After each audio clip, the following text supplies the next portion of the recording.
যেই মা তোমার 10 মাস 10 দিন গর্ভ ধরল রে সন্তান, যেই মা গর্ভে তুমি থাইকা মার পেটের মাঝে লাথি দিছো, মা কইছে আহা কইছে, তারপর মা মনের মাঝে আনন্দ, তার কারণ আমার সন্তানটা আমার গর্ভের মাঝে জীবিত আছে।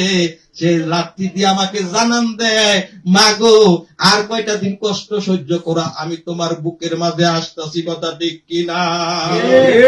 ও বন্ধুরা, মা জনম দুঃখিনী প্রসবের ব্যথা যখন উঠতে গেল গো, আশেপাশে প্রতিবেশী যারা আছে তাদেরকে বলে, বোন রে এই যাত্রায় বোধহয় আর ফিরা হবে না, এটাই বুঝি আমার শেষ। স্বামীরে বলতেছে, স্বামী গো, ও প্রাণের স্বামী, তোমার সাথে সংসার করছি, সংসার জিন্দিগির মাঝে যদি কোনো ভুল যদি হইয়া থাকে, স্বামী গো তুমি আমার আল্লাহর হস্তে মাফ কইরা দিও, হতে পারে এটাই আমার জীবনের শেষ যাত্রা। কথা ঠিক কিনা? ও সন্তান, মা জনম দুঃখিনী প্রসবের ব্যথায় যখন ছটফট করে, মা জনম দুঃখিনী প্রসবের যন্ত্রণা ছটফট করে, মা যখন তোমাকে আমাকে যখন ভূমিষ্ঠ করে দুনিয়ার আলো দেখাইলো, জনম দুঃখিনী মা অজ্ঞান হইয়া গেল, মার কোনো হুঁশ ছিল না, কোনো জ্ঞান ছিল না।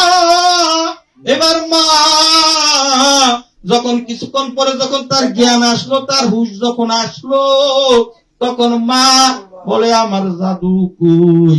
কথা ঠিক কিনা? আমার মানিকগণ কই? ছেলে হইছে না মেয়ে হইছে? তোমার তো ছেলে হইছে। আলহামদুলিল্লাহ, আমার জাদুটার একটু দেখাও। মা জনম দুঃখিনী তোমারে আমারে পায় দেখা, মা জনম দুঃখিনী প্রসবের ব্যথা ভুইলা গেছে। কথা ঠিক কিনা?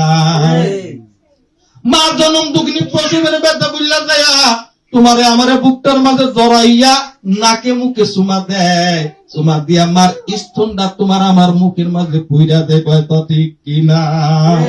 আজকে তুমি সন্তান বড় হইয়া গেছো, মারে তুমি দেখতে পারো না, মার কথায় তোমার ভালো লাগে না, বাবার কথা তোমার ভালো লাগে না। তুমি কি চিন্তা করো নাই, তোমার কোলে তো তোমার একটা সন্তান আছে, যেই সন্তানটার জন্য তুমি বাজারে যদি যাও, বাড়িতে আসার সময় পকেটের মাঝে একটা কেক লিয়া যাও, একটা বিস্কুটের প্যাকেট লিয়া যাও। কথা ঠিক কিনা?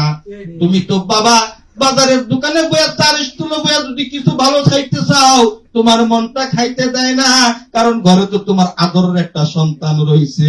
যদিও না খাও, পকেটের মাঝে নিয়ে বাসায় যাইয়া ওই সন্তানটারে তুমি যখন একটা ভালো কিছু দাও, তখন তোমার স্ত্রী বলতেছে, স্বামী গো সন্তান রে খাওয়াবেন, আপনি খাইবেন না, আপনি মিথ্যা কথা বলেন, আমি তো বাজার থেকে খাইয়াই তুমি বললে গানছি। কথা ঠিক কিনা? ও বন্ধুরা, মা জনম দুঃখিনী ভাত রান্না করছে, যে ভাত আছে যদি মা খায় সন্তান খাইতে পারবো না, আর সন্তান খাইলে মা খাইতে পারবো না। এবার সন্তান বাড়িতে আসার সাথে সাথে মা কি করছে, ভাত বাইরা দিছে সন্তান রে, আর মা রে জিগাইতেছে, সন্তানে, মা গো তুমি খাইবা না? আয়ো একসাথে বৈশাখ খানা খাই। মা কইতেছে, বাবা রে এই মাত্র খাইয়া উঠলাম, ঘরে বাইরা দিলাম। কথা ঠিক কিনা? মা মিথ্যাবাদী। কথা ঠিক কিনা? বাবাই মিথ্যাবাদী। কথা ঠিক কিনা? কি জন্য? সন্তানের মায়া মমতায় ভালোবাসা। কথা ঠিক কিনা? আজকে সন্তান তুমি বড় হইয়া গেছো, তুমি যেমন তোমার সন্তানের এত আদর করো, লালন করো, পালন করো, তোমার পিতা মাতাও তো তোমারে এইভাবে লালন পালন করছে। কথা ঠিক কিনা? আজকে তুমি বাড়িতে গভীর রাত্রে যাও, ওই মা বুড়া হইয়া গেছে, বাবা বুড়া হইয়া গেছে, আলাদা রুমের মাঝে থাকে, তুমি ঘরের মাঝে যাও, আপেল লইয়া যাও, বেদানা লইয়া যাও, ওই যে কারি হোটেল থেকে তুমি কি করে বিরিয়ানি লইয়া যাও, ওই কাউতুলির থেকে তুমি শিক কাবাব লইয়া যাও, নান রুটি লইয়া যাও, লইয়া তুমি ব্যাগের মাঝে পড়ে ঘরের মাঝে চুপচাপ ঢুইকা যাও, জামাই বউ ছেলে সয়া খাইয়া এগুলা সকালবেলা আবার ফালাইয়া দাও। ঘরে যে একটা মা আছে, মার খবর নাও না, বাবা আছে, বাবার খবর নাও না, তাদের কি খাওয়ায় না। তুমি কি একটা বার চিন্তা করো না, তুমি যেমন তোমার সন্তানরা মায়া করো, মহব্বত করো, ভালোবাসো, তোমার পিতা মাতা তো সেম টু সেম এরকম মহব্বত ভালোবাসা তোমাকে লালন পালন করা আজকের জায়গায় তোমার আইনা দাঁড়া করেছে। কথা ঠিক কিনা? তুমি আজকে তোমার মার সাথে এমন করতেছো, তোমার বাবার সাথে এমন করতেছো, তুমিও কিন্তু একদিন ওই সন্তানের তুমি পিতা, তোমার সন্তান সাবালক হবে, তোমারও সন্তান বিয়ে করবে।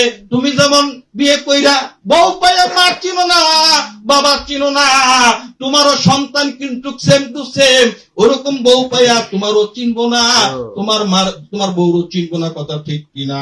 অতএব তুমি যা কিছু করবা তোমার দুই হাতের কামাই,